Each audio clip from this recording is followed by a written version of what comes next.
Well, good morning, brain injury survivors, stroke and brain injury survivors worldwide. Welcome to Stroke of Genius Podcast, Survivor Experience.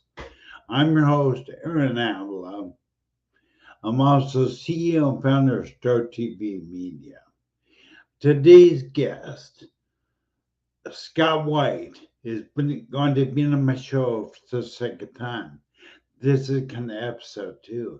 He has made some really amazing progress on the last show, and I will put links to our prior show in the description of the YouTube video.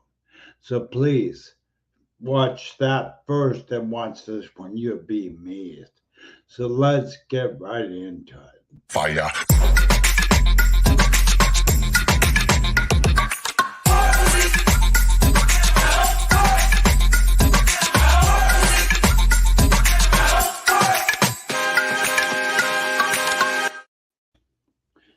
Welcome, Scott White. Good morning, Aaron. How are you this morning? I'm doing really good, bro. How are you? I'm great every day. Well, introduce yourself to everybody. My name is Scott White. Next month I'll be a 5-year stroke survivor. 5 years. Yep. Next month is my birthday, and I had that stroke the day after my 50th birthday. Well, this may make you feel good, but you're a young pup compared to me. I'm a 12-year stroke survivor. You're just a baby. Anyway, Scott, you're doing great, bro. Great to hear you. When did you your stroke? And by the way, for those that didn't catch it in the beginning, Scott has been on my show one at a time.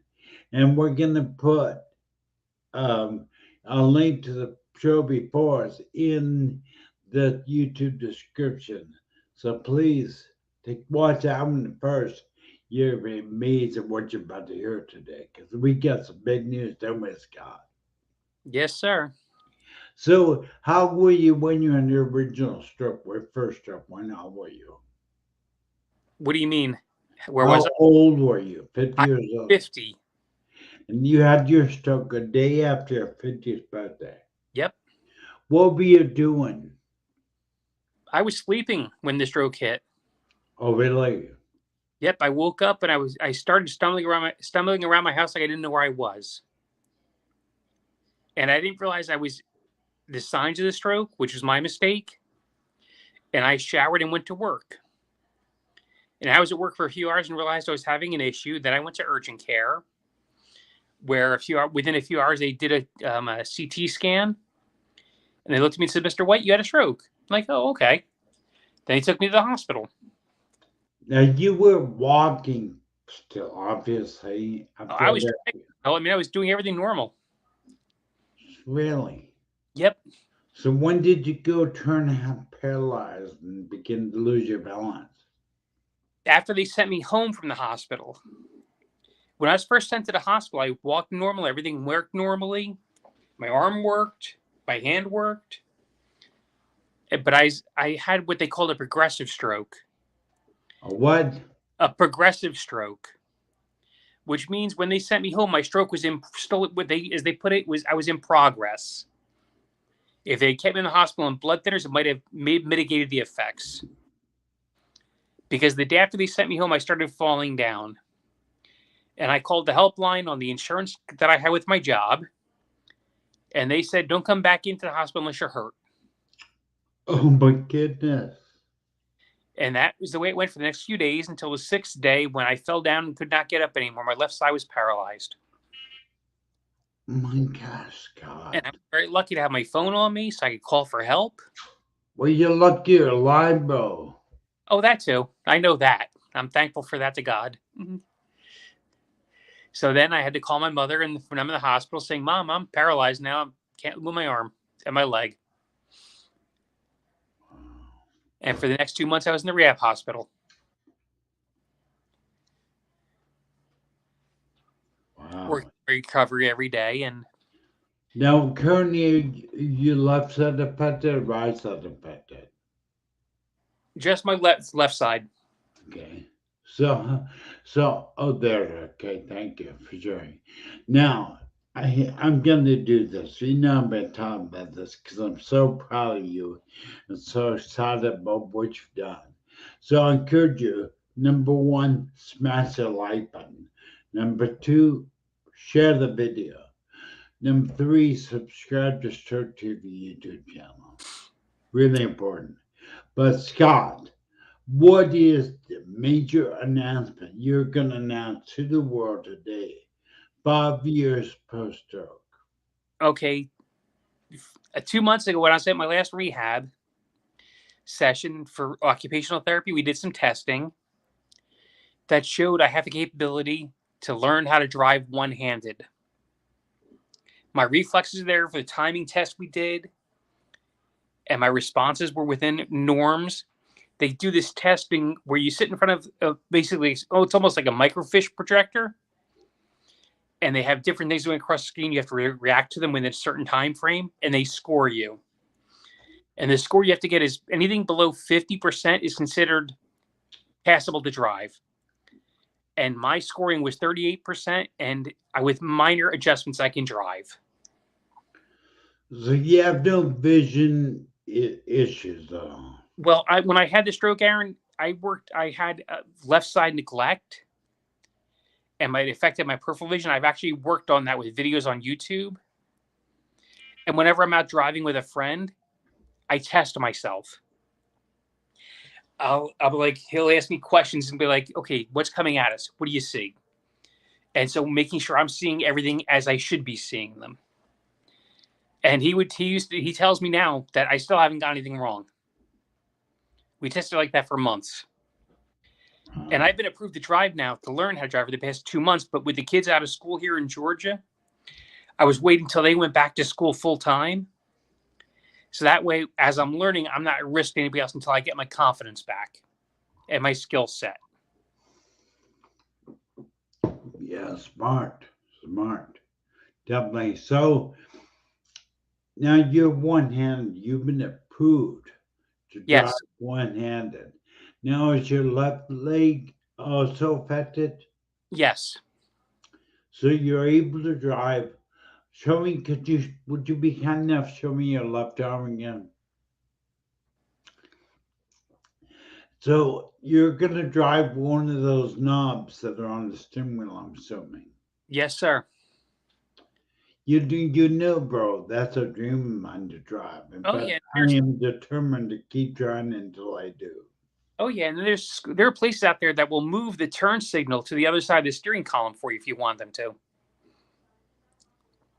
Really? Yep. So you're not reaching through the steering wheel to turn it. Well, I never even thought about that. Oh, yeah. Yeah, we get driving automatic, use a turning knob on the steering wheel and move the turn signals. Mm-hmm. Pretty great. I'm so excited for you, bro, because Oh, so am I. that'll open up your world totally.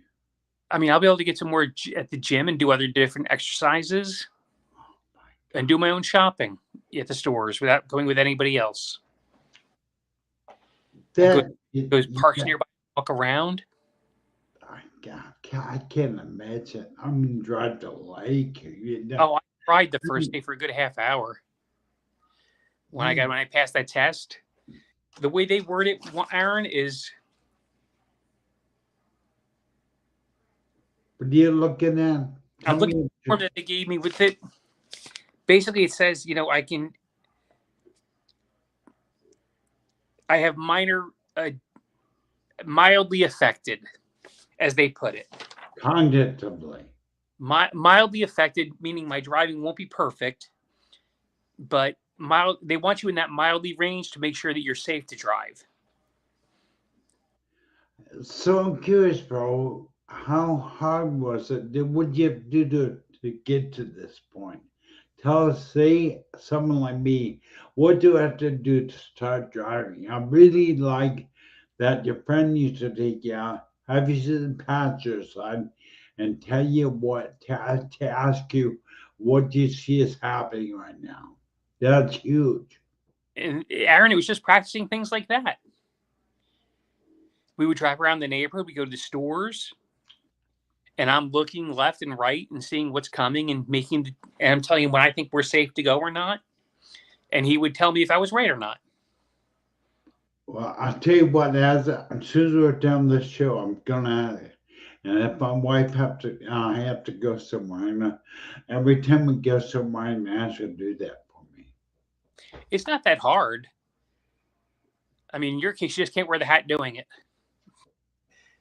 Right? Because you don't want to interrupt the driver from driving safely. And never tell them to go, but just tell them you think it's safe. And they'll tell you if it is or not. I love it. And things like YouTube videos that help me work on my peripheral vision issues help to improve everything. Let's talk about that for a minute because it's new for me. So there are videos that help you regain your peripheral vision. There are videos out there that help you to train your peripheral vision. Really? I never really lost it, but I was just with the left side neglect. I wasn't seeing it. So I've trained myself to look for it and to recognize that I have that deficiency and to account for it. So that brings up the point, bro. I'm going to say that in order for us to rebuild our life after stroke or brain injury, we have to come face to face where we're at. Yes. So we have a place to move forward from. So we can't be in denial. Like me, I can't see my hand except right about here. So I have a perfect, it's black so that my hand disappears. I would tell everyone, don't believe, forgive me for this, but don't believe your neurologist when he does the finger test. Get your vision professionally tested where they rest your head. So, because those machines are much better than the doctor doing this. When I took that test, Aaron, that I showed you, the paperwork on, I was prepared for them. If they told me I couldn't drive, I was ready for that. But now in honor of your great achievement of being approved for drive, even though we won't be able to read the form, hold the form up approving you driving. There it is. Da, da, da, da. There it is, people. You can drive after stroke. Now, I'm assuming next step is to get the license. The next step after that is purchase a car. Well, no, Aaron, in my case, my license was never taken away from me. There's nothing stopping me from driving right now but me. I want to do it safely. So my rehab center provided me the form I showed you. It has a phone number for a school nearby that teaches people how to drive with our impairments. You know, I can't wait, bro. I mean, you're talking about getting your life back. And you're a big motorcycle rider. Oh, yeah. And you opened up the world to you now again. That's amazing. How excited are you about that? I'm thrilled, Aaron. I mean, it opens up the world so I'm not trapped in the house or expending money with Uber and Lyft. But I also know that in certain areas, it's going to be so congested that I'm not going to want to risk it. So that's when I'll take Uber or Lyft, but I'll use my car for every place else. Wow. It's just a matter of being smart about it. And knowing I have a dream about I'm a drone pilot. I fly drones. If you look right there, there's my drone. But I can't wait to drive like the ocean or drive somewhere that has a monument and fly and film it. I just can't tell you how excited I am for it to open up the world. Like you just said, it'll get you out of the house, bro. Well, Aaron, the biggest key I want everybody to work on is the fact that you don't have to give up on yourself. You're going to have setbacks. You're not going to do everything you want to do. Believe me, I would love to be able to use this hand the way I used to and type like I used to. I may never. but it's not going to stop me from trying or working on it. Wow, that is the attitude all of us need to have. Oh yeah, Is an attitude that can be done. There is life at Sturbo. The I mean, proof of that. oh yeah, it was easy to lay in the rehab hospital and give up on things, or I could work at them. Well, If as you know, Scott, I've been helping sturgeon veterans for 7 years. I'm gonna tell you, bro, honestly, the majority of stroke and brain injury survivors give up. If they let themselves become identified by it, becomes their identity. So, what do you have to say about that? well, Aaron, part of the problem is, as you know from your own experiences, the medical field gives up on us, and they make it difficult for us to get therapy because they, as they say, we plateau, and they don't give us the chance to improve. And so we have to do what we can on our own, but even then, it's hard to do most things that they want to work on in rehab alone. So there, Obviously, you had the attitude to keep going, even though you were told, because you were told you were not going to recover. You'll never drive again, I'm sure. And you have a positive attitude. And Sherry Patterson from Niagara Falls just said you have a positive attitude. good morning, Sherry. One of the things I tell stroke survivors is if you have left side neglect issues like we've been talking about, if you've ever played it, play chess online on your computer or on your tablet. You'd be surprised how much you'll start remembering how to look, make sure you're not neglecting the left side when you're looking at a chessboard. Yeah, well, I have someone to encourage people. There is Orlando neurophysical therapy, and it's called, I think she renamed it Rehab HQ, but she has a ton of material on that left or right neglect. It's different. So you actually neglect to use again, therefore your brain learned that didn't think it was there anymore. You had to train your brain, it was still there, right? Now like this. Oh yeah, even I remember even 3 years ago I couldn't do this, but I can do that now. Yeah. You know, it reminds me of that. Do you remember? I think it was Rudolph the Red-Nosed Reindeer, Misfit Island, and Yep, there was a little elf. There was a little elf that said, "Put one foot in front of the other. Soon you'll be walking out the door in a trooper yep. stroke mode." But just never give up on yourself. Don't define yourself by what you lost. You are still a person, and you may not be able to do the same things you used to, but you're still the same person inside. It does not having a stroke and losing uses of limbs and things does not mean that's all who you are.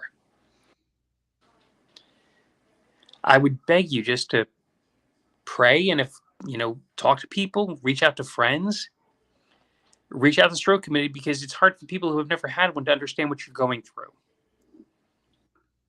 They may try to understand and they can be helpful, but until you've been through it, it's hard for them to really understand because they don't know what it's like to not be able to. There'll be times somebody will try to shake my hand and be like, try to shake my left hand. And I'll be like, I can't do that. And these people have known me for a year or so. I don't blame them for that. It's just an automatic response. Well, I think the real point here is don't let stroke or brain injury define you. Don't let it put you in a little box. So many people out there, Scott, are let it define who they are. Oh yeah, Aaron, I got something I want you to do. Next time your wife goes to the store, go with her and use the electric cart and see how you maneuver through the store. See how you're seeing the aisles and the end caps, and how you're seeing other people. That's a good. I don't want to say it's a test, but it's a good indicator where you're at visually and mentally. I'm going to take you up on that, bro. And I encourage everybody out there that's brain injury or stroke survivor. I remember, Scott, when I first had my stroke, I could easily, and I didn't have, ran into people at the store in the car. I don't know that I do that anymore. But when I first had my stroke, I would do that. I'd run into end caps, it was good. But now I don't think cognitively, I can't wait to take your driving tip when I go somewhere for a weekend. Having her allow me to tell her whenever I go, stop, what's happening on that. So this is my. Well, just don't tell her when to go. Let her make that decision. Just ask her if you're seeing it right and you think it's time where you're safe to go. All right. But if you have a Sam's Club or anything nearby, as Costco, that's a great place to drive the carts because they have those wide open aisles. But then you can see how you maneuver in some of the areas like where they have the fruits and stuff, where the aisles, they have those end caps that are very thin to get through. That was a lot of fun for me the first time I did it. I only did it once because that's all I needed. Yeah, I think the important thing, most people, and I think it's sad, and then we're gonna keep going back over this because it's so important. People allow their life to be over after a stroke. They stop trying, they stop living. What do you have to say about that? What would you say to that stroke survivor? Say that's a newer stroke survivor, bro, that wants to give up. What are you gonna say to him? I'm going to say don't define yourself by what you lost. Figure out what you can do to improve your life in your own situation. You may have to do everything you used to do, but there are ways to work around that. There are tools, like in the original video we did, there are tools I showed Aaron, so you can do certain things. And then there's other things you can find. Like I said, chess, to work on your mind. Don't define yourself by what you've lost. I had a mentor, bro, named Rona Takaoka, that told me, said, where your focus goes, your energy flows. So if you focus on what you can't do, it's hopeless. Oh, yeah, it's like But if you focus on what you can do, it changes your outlook on life. Oh, yeah. Right now in Georgia here, it's about nearly 12:30. I've nearly done 2 miles of walking today.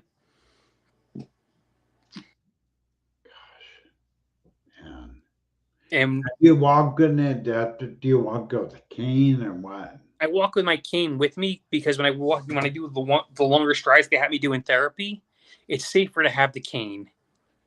I'm not using it full force, but it's there for stability. Yeah. Right. And the other thing I would tell stroke survivors, new ones, is learn your limitations, but don't define yourself by them. Repeat that for me. Would you repeat that, bro? You may have limitations. Don't define yourself by those limitations. And learn to live in your limitations to be safe, but don't define yourself by them. It's like I've told Aaron before, I go to the stores, I don't use the electric cart. I push the cart and I walk the aisles. And I've learned that if I'm ever feeling unsteady for whatever reason, I will take my fingers like this. I'll touch a shelf. It seems to reset my brain. Really? I'm not kidding. And I can go up and down the aisles of any store I'm in and do that. And I don't use my theory is as long as I can walk, I'd rather save that cart for somebody who really needs it and leave it charged up at the front of the store. It would be it would be easy to not use it.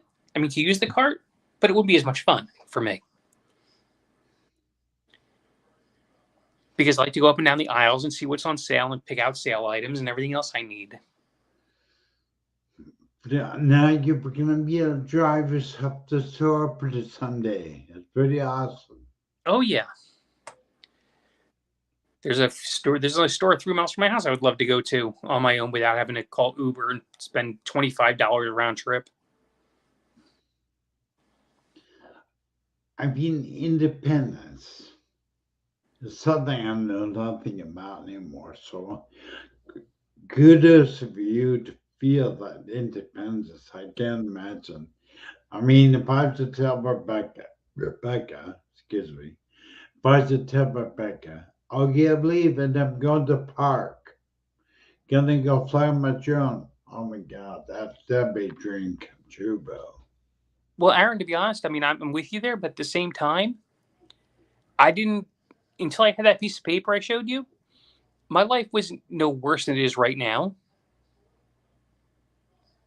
I lived with the limitations of my stroke, and I made allowances for it.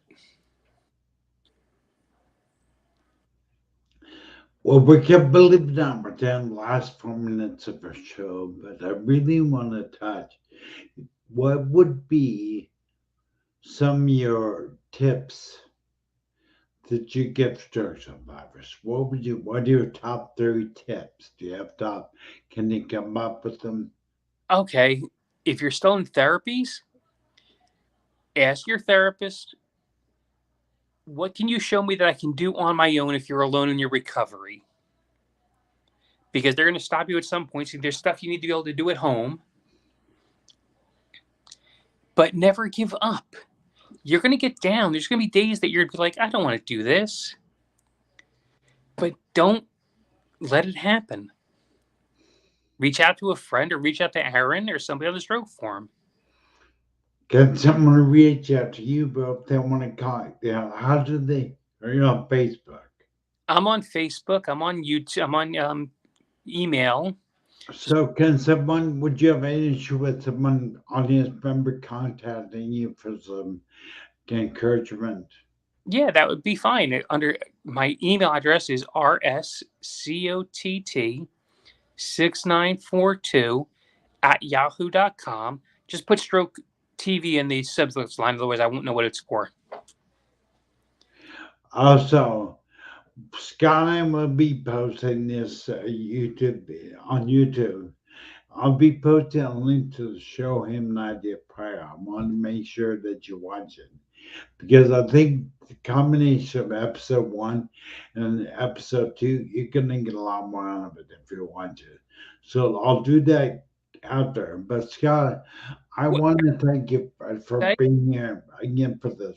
What? There's one more thing I'd love to say is, please, stroke survivor out there, surround yourself with positivity. Don't let people surround you with negativity. In your terms of recovery or your thought processes, don't let them be negative towards you. Because the more you're negative, the more you're not going to work on your rehab and you're going to give up on yourself. Don't do that.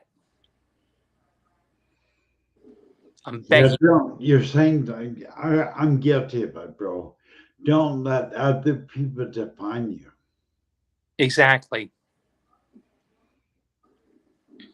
Really. Really. So our ending comments are, don't let other people define you. Don't let negativity define you. You have possibilities. Don't forget, survivors. Your future's in front of you, not behind what you lost. Focus on your life in front of you. The next thing you know, be driving like Scott. So congratulations, bro. Thank you for being here. I appreciate being on the show. Thank you so much. You're welcome, sir. Have a great day. All right, bye. Bye-bye. Set me on fire.